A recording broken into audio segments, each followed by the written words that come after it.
से कोई भी बात करना एक बहुत बड़ी गलती होगी। बजट हुकूमत का है और हुकूमत का फ़र्ज़ बनता है कि बजट सबसे पहले असेंबली में पेश हो, और इसलिए बजट के हवाले से मैं कोई बात नहीं करूंगा।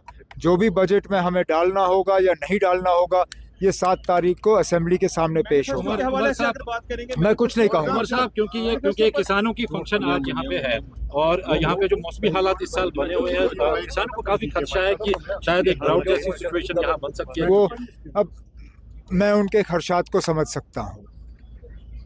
80% से कम सर्दियों के महीनों में बारिश या बर्फबारी हुई है, और ऐसे ऐसे इलाके हैं जम्मू कश्मीर में जो कि 70-80% बारिश पे जो है एग्रीकल्चर का काम हम करते हैं। जाहिर सी बात है, अगर बारिश या बर्फ़ कम हो तो गर्मियों में फिर पानी की किल्लत रहेगी। इसलिए मैंने पिछले दिनों सोशल मीडिया के ज़रिए ये बात की थी कि हमें आने वाले गर्मियों के महीनों के लिए आज से तैयारी करनी होगी, क्योंकि मुमकिन है कि पानी की कमी रहेगी, न सिर्फ एग्रीकल्चर के लिए बल्कि हाउस होल्ड यूज़ के लिए। और कहीं ना कहीं हमें अपने जो पानी इस्तेमाल करने के तरीके हैं उनमें भी बदलाव लाना होगा। हुकूमत के तरफ से हमें इक़दामात उठाने होंगे कि रेन वाटर हार्वेस्टिंग हो, बर्फ़ को जहाँ तक बचाने की का काम हम कर सकें वो करना होगा। लेकिन जहाँ तक किसानों के लिए इरिगेशन का इंतज़ाम करना होगा, उसमें एग्रीकल्चर डिपार्टमेंट और जल शक्ति डिपार्टमेंट दोनों के साथ बैठ के जो भी हम कर सकेंगे हम कर लेंगे।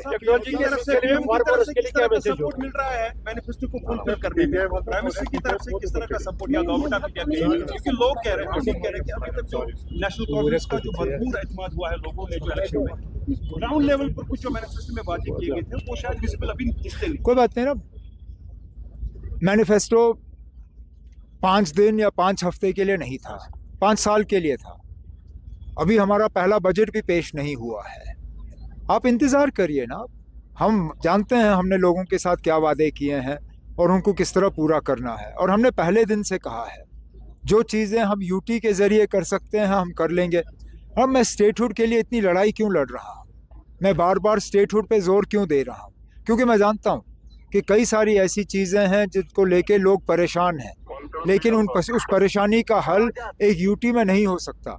उसके लिए रियासत का जो है स्टेटस हासिल करना वो बहुत ज़्यादा ज़रूरी है। तो दोनों चीज़ें हम एक साथ करेंगे। जो चीज़ें हम यूटी के ज़रिए कर सकते हैं हम करेंगे, जिन चीज़ों के लिए स्टेटहुड लाना ज़रूरी है उसके लिए हम स्टेटहुड ला रहे हैं। कोशिश रहनी चाहिए कि हम सेहतमंद रहें, और ये आमतौर पे माना जाता है कि मोटापा, ओबेसिटी, ये एक इसको बीमारी ही समझ लीजिए, ये फैल रही है। इसको एक लाइफस्टाइल इलनेस माना जाता है, और आम तौर पे ओबेसिटी को कंट्रोल किया जा सकता है, मोटापे को कंट्रोल किया जा सकता है अगर कि हम एहतियात करें, वर्जिश करें और ठीक तरह से खाएं। वज़ीर आज़म साहब के तरफ से ये मुहिम शुरू हुई है कि ओबेसिटी के बारे में हम उसको समझें और उसके ख़िलाफ़ जो है एक कैंपेन करें। उसमें वज़ीर आज़म साहब ने एक ट्वीट के ज़रिए मुझे भी उसमें शामिल किया, और मैंने भी थोड़ी बहुत उसमें पहल की और 10 और लोगों को शामिल किया। उम्मीद की जाती है कि इसी तरह जोड़ के और आप लोग इस चीज़ को और ज़्यादा फैलाएं तो अच्छा होगा।